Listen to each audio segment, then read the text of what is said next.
maior desafio da advocacia pública é encontrar o seu lugar próprio na arquitetura de poder desenhada pela Constituição de 88.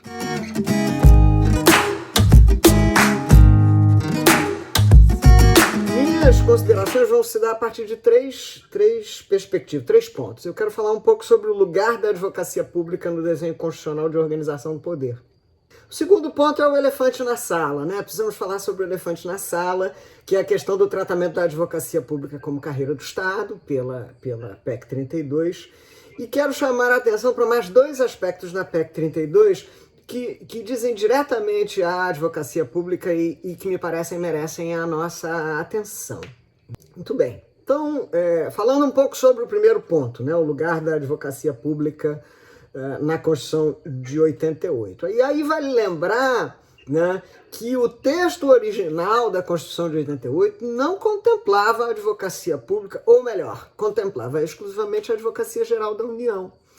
E contemplava a Advocacia Geral da União pura e simplesmente porque isso era decorrência do projeto de amadurecimento institucional do Ministério Público, né? Antes da Constituição de 88, os interesses da União eram representados pela Procuradoria-Geral da República, não havia esta dissociação.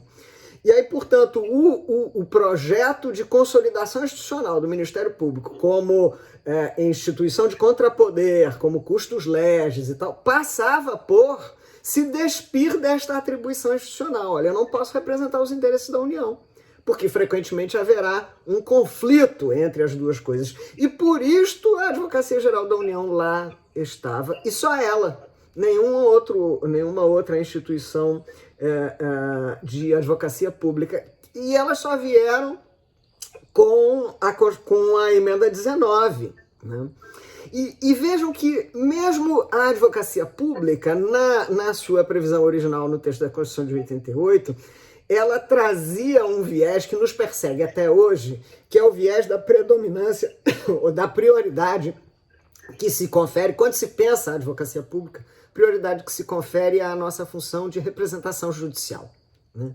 Então o próprio texto vai lá e diz, compete à Advocacia da União empreender a representação judicial dos interesses da União. Né? Vejam também que o texto da Constituição, quando fala da advocacia pública, isso já era assim no seu texto original e prossegue, ele não contempla vou aqui usar uma expressão que não é minha, a expressão originalmente foi utilizada pela professora Maria Paula Dallari Bucci, falando sobre a advocacia pública. E dizia ela, a advocacia pública não se valeu na sua inclusão no texto constitucional dos chamados ornamentos retóricos. E o que ela quis dizer com isso? É uma aproximação da instituição com expressões, com palavras que geram no imaginário uma valorização especial. Né? Então vai lá o Ministério Público, por exemplo, e diz a defesa da sociedade. Né? E a advocacia pública? A representação judicial da União. Né? E aí vejam que com isto a gente atrai em alguma medida uma percepção histórica de que uma instituição que defende o poder executivo é uma instituição que defende o Leviatã. É uma instituição que defende interesses que não necessariamente, por paradoxal que seja, né, não necessariamente corresponderão aos interesses da coletividade. Então foi nestes termos que a gente entrou originalmente no texto da Constituição. Com a emenda 19, vieram as procuradorias do Estado, então a advocacia pública entra mais forte, mas vejam que as do município, eu sou procuradora do município, estas não vieram. E isto é fácil de se entender, porque num país com 5.900 e fumaça municípios como o nosso, podia haver efeitos imprevisíveis, né, de você já fazer constar da Constituição que há de haver necessariamente uma estrutura institucional formal de advocacia pública também para os municípios. E vejam que isto era assim lá em 98, quando da emenda 19, e continua assim. Né? O Supremo Tribunal Federal veio recentemente, em 2018, de decidir lá o recurso extraordinário 1.156.016, relatoria do ministro Luiz Fux, onde ele reafirmou alguma coisa que já dissera de outras vezes, que não há obrigatoriedade da institucionalização de advocacia pública como carreira no âmbito dos municípios, né? Enfim, o temor, com certeza, é de que os municípios não sejam capazes de prover isto, né? Aí, fato é que, a partir desse brevíssimo percurso histórico, a gente já consegue perceber que o processo de construção de uma identidade institucional ele está ainda em andamento, né? Por isso que eu dizia que é uma preocupação, e o projeto para a advocacia pública é o projeto da nossa identidade na arquitetura de poder. Porque nós só entramos nesta arquitetura mais recentemente e ainda entramos de maneira muito desarticulada, né? As instituições de advocacia pública normalmente são voltadas para si mesmas. Aos poucos a gente consegue criar uma percepção de que é preciso uma atuação mais articulada, né? Muito bem. Mas qual seria a nossa vocação, né? E isso é alguma coisa que a gente já vem conquistando como premissa. Qual é a vocação para uma instituição que se dedica à advocacia pública? Bom, a vocação é esta instituição, assim como outras que estão na Constituição, se dedica à zeladoria da juridicidade. A expressão também não é minha, é uma expressão do professor Diogo Figueiredo Moreira Neto, né? E que a gente traduz mais vulgarmente quando fala, dizendo, olha, nós não somos advogados, nós somos advogados de Estado e não de governo, né? Então nós estamos para a defesa do interesse público e não a defesa do ocupante eventual da função de poder. Então essa é a tarefa que a Constituição nos conferiu, né? De zeladoria da juridicidade, de instituição de controle também, né? Instituição de contrapoder, né? Que terá um lugar privilegiado, e vejam que nisso a Constituição é muito hábil, né? É uma instituição vocacionada ao controle que está dentro da estrutura de poder e que, portanto, tem um potencial de atuação preventivo que nenhuma das outras instituições tem, né? Então, quando você pensa no Ministério Público, normalmente ele terá percepção, ciência e, portanto, intervirá quando a ação pública já está em andamento, né?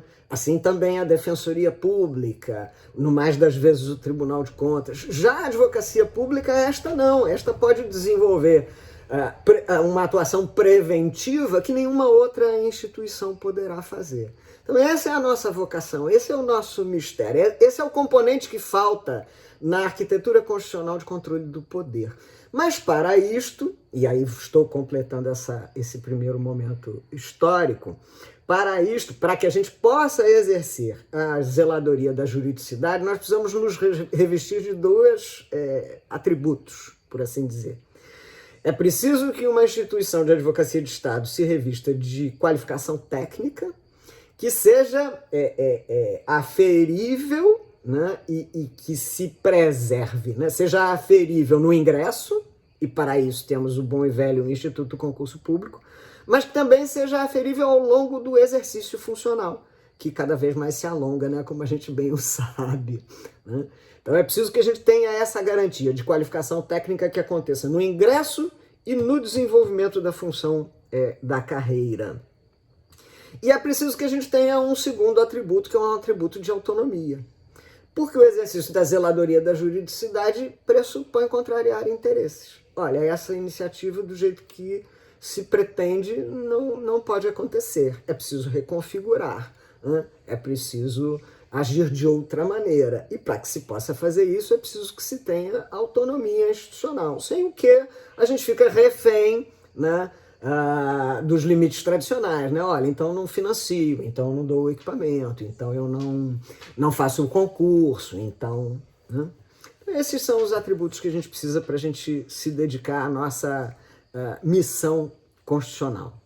Bom, e o que isso tem a ver com a reforma? Isso tem a ver com a reforma administrativa, porque é preciso verificar se a reforma administrativa caminha alinhada com esta ideia ou caminha em linha de dessintonia, caminha se afastando deste ideal constitucional, né? Existe uma expressão que foi referida por um outro autor de quem eu gosto muito também, que é o Roberto Gargarella, E Gargarella, numa determinada intervenção que desenvolveu, ele dizia assim: qual é o drama? É preciso que a gente se pergunte qual o drama que a Constituição vem responder. E aí dá para a gente parafrasear isso e pensar qual é o drama que a reforma administrativa vem responder, ou supostamente vem responder, né? E aí ela diz isso lá na sua justificativa. Olha, é preciso que a gente tenha uma lógica de estruturação das dimensões subjetiva e objetiva da administração, né, pessoal e dimensão orgânica, que seja compatível com tempos complexos, com tempos cambiantes, né, com tempos de alta dificuldade técnica. É isto que a PEC 32 afirma que pretende responder. E aí é preciso ver se no que diz respeito à advocacia pública ela tem esta preocupação, né? Viu o vídeo? Gostou do comentário? Quer saber mais? Então subscreve o canal. Vai lá, tem um retângulozinho escrito subscribe. Aí você clica e depois toca o sininho, que aí toda vez que entrar material novo você vai receber uma notificação. E assim a gente continua trocando ideias. Vai lá, subscreve.